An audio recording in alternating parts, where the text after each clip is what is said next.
Now, as a quick disclaimer, if you didn't read the title, this is not trying to perpetuate stereotypes in any way. It's actually trying to debunk and explain where some of these ideas may have come from an educational standpoint. Enjoy the video. All Asians are smart. Now, all Asians aren't smart. Just because you're Asian doesn't automatically mean that you're a 4.0 in every subject in existence. There are plenty of smart Asians and plenty of dumb ones too. For every one super smart Asian, you spawn in 3 more that try to fit rectangles into circular holes. Now, one theory on why Asians are often categorized as the ultra smart nerdy characters is due to pop culture media that continually portrays them in this light.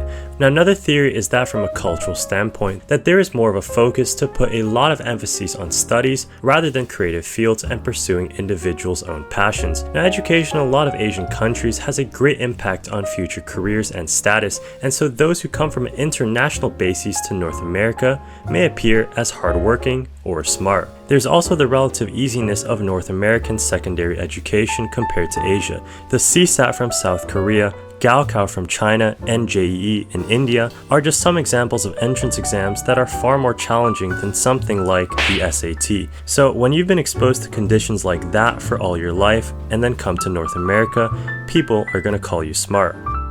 All Asians look the same.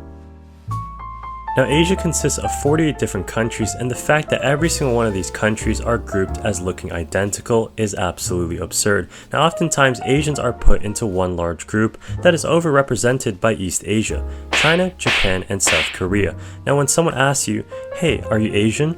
the picture that they actually have in their mind is Jungkook. That's like me generalizing the entirety of Caucasians into Tom Holland. Now, what North America may not realize is that there are in fact billions of Asians who do not look like this who are also considered to be Asian. There are also in fact a wide variety of skin tones, facial features, and phenotypic differences that separate Asians country by country. And for the stereotype that's like all Asians look the same from this particular country, for example, well, what else are they supposed to look like? A box of assorted Timbits? People from the same country look the same because they're from the same country. Asians have small eyes. The stereotype of Asians having small eyes and not being able to see is completely preposterous. The actual reason is that in many East Asian populations, the perceived smallness of eyes is due to the epicanthic fold. This is a genetic variation that causes skin in the inner corner of the eye to fold in, otherwise known as a monolid. Now, while having a slightly different outer appearance, this does not impact actual vision at all. All Asians are bad drivers. Now, I'm not really sure where this comes from because I actually think Asians are pretty decent drivers. I mean, I only crashed into like 5 poles the other week. Now, rather than bad drivers, Asians can be classified more accurately as careful or overly cautious drivers. The problem with this is that driving at lower speeds can cause accidents too, more so than even at higher speeds. Now, another reason why this is a stereotype may be because people are taking the other stereotype, Asians have small eyes, and extrapolating this into somehow restricting vision in a way, and therefore unable to see what's in front of them. We already know that this is false and that it's purely genetic on why people of East Asian descent may phenotypically appear this way. Asians build muscle faster. Now, when you see a lot of weightlifting and bodybuilding sports, you'll often see Asians being super jacked and having a ton of muscle. Now, the reason isn't because Asians have some magical ability to somehow speed up protein synthesis. It's just because they're short. Now, once again, I'm talking about the average, but usually, being shorter has an advantage to weightlifting and building muscle. For weightlifting, the shorter range of motion versus someone like Wembanyama, who has to clean and jerk 8 kilometers with his long ass arms, puts him at a disadvantage. Now take someone like Liu Xiaojun, a Chinese weightlifter who's a 3-time Olympic champion. Now his height is only 1.72 meters, which means that the distance that the barbell has to travel is much less under such heavy weights. Tall people need a lot more muscle to fill out their frame, while shorter people may look jacked at just 150 pounds. All Asians are good at math. Now this one is similar to All Asians Are Smart, but instead it's only focused on one singular subject. I think the main reason why is because math is a subject that requires computation, and for that reason, math is the subject that represents the idea of nerdiness, which is then latched on to Asians. Now as mentioned before, the relative easiness of the high school curriculum in comparison to the average international curriculum allows Asians to appear to be better than others at math. All Asians are short. Now this one's actually kind of true, well, if you're speaking generally at least. The thing is, yes, on average, Asians are shorter than some other ethnicities, but another reason why this perception is exaggerated is because of northern and northwestern European countries like the Netherlands, Iceland, and Finland, who have some of the tallest people in the world. Now the average height of Asian countries is somewhere from 5'5" to 5'8", and a large reason for this may be the inadequate nutrition that a lot of people may receive. Height is a polygenic trait, meaning a lot of factors contribute to the final outcome. So genetics like your parents' height and environmental reasons like nutrition both play a role. Asians eat dogs.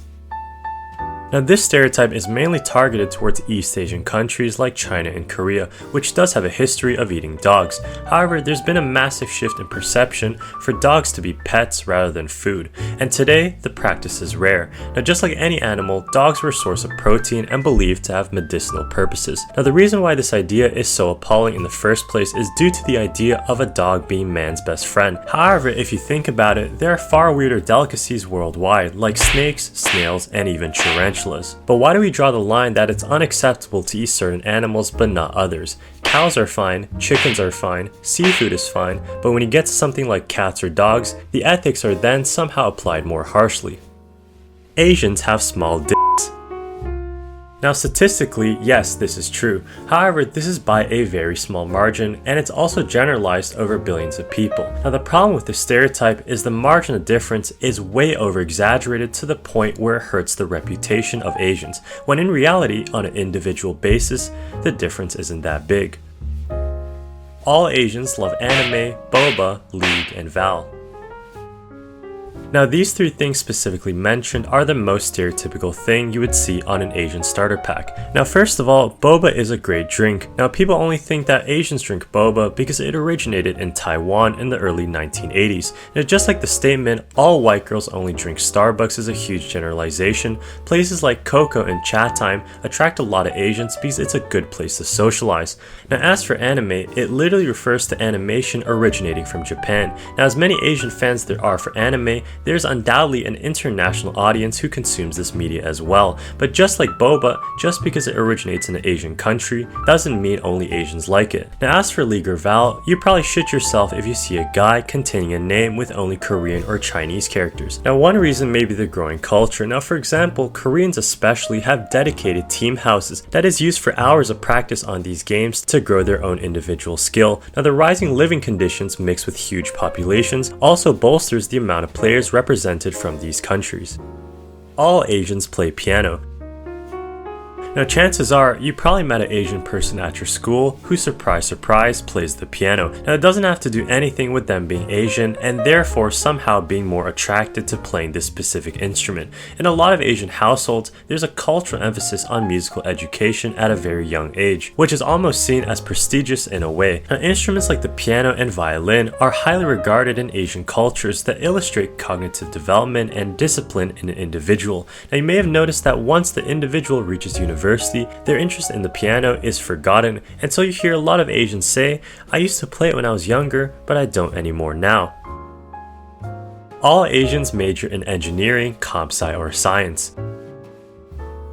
Now similar to playing piano or instruments as a kid, all these majors that have a lot of Asians in it has to do with cultural expectations. Now prestige is something really important in Asian households, so if you major in something considered prestigious, like sciences to become a doctor, you'll be held in high regard by not only your family, but society as well.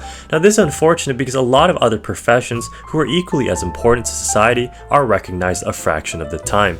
Well, did I get all these right? Are there more that I missed? Please let me know down below on what you want to see next. Yeah, let's get it!